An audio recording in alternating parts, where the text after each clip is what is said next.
Everyone, Assalamualaikum warahmatullahi wabarakatuh. My name is Annisa Nurul Fadilah and welcome back to my YouTube channel. I am a student college of English Literature of Pamulang University. And here, I want to explain about what is substitution and ellipses. Substitution is a process through which we replace long sentence into a short sentence or words with a filler word such as one, so, or do, to avoid repeating called ellipsis substitution. Let's check the example.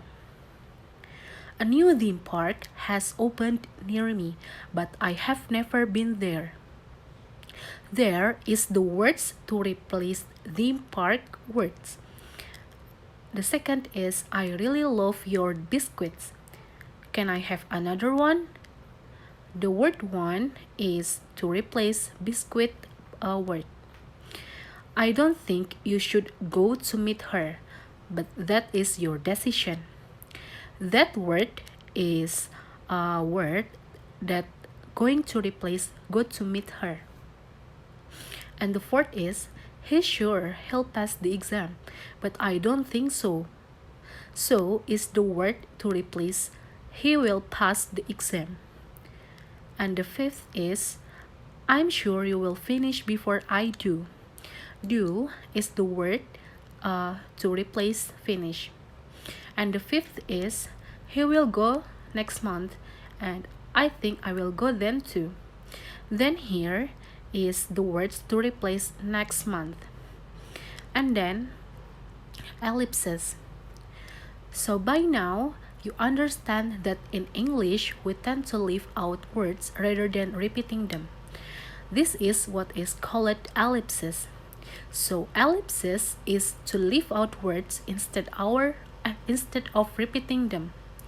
I will show you how. For the example, Italians are more cunning than I am. In this case, we have different subject as you can see. Italians, they, and I is first person, so these are different. But the auxiliary verb or auxiliary verb and verb in this case are the same. So in the sentence where we describe a state or an action, you can have different subject, but you have to follow the same auxiliary. Like in this case, Italians are more cunning than I am. The second, they can distinguish finer detail than we can. In this case, we have the subject they and we that are different, and then officially the auxiliary verb in this case in a modal verb and can in the same so. They can distinguish finer detail than we can without repeating the verb and the object of a sentences. Okay, let's see the another example. He would quit smoking if he could. So, would and could are different auxiliary verbs or modal verbs in this case. And he is the subject and obviously in the same in both parts of the sentence. Okay, in this case we have a conditional, so this would be the second conditional. Let's look the other example. Some people managed to vote, but most of them didn't. Yes, we can add not to the second group of verbs. Okay, in this case we have did as the auxiliary.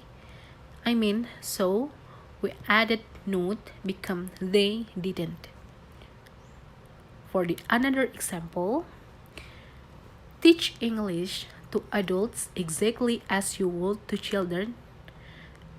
In order to show contrast, you can use an auxiliary, a different auxiliary, or the verb to be, plus another object, just like in this case, to adults and to children.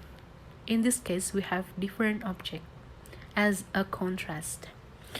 Okay, thank you. That's all explained about what is substitution and ellipsis. Thank you.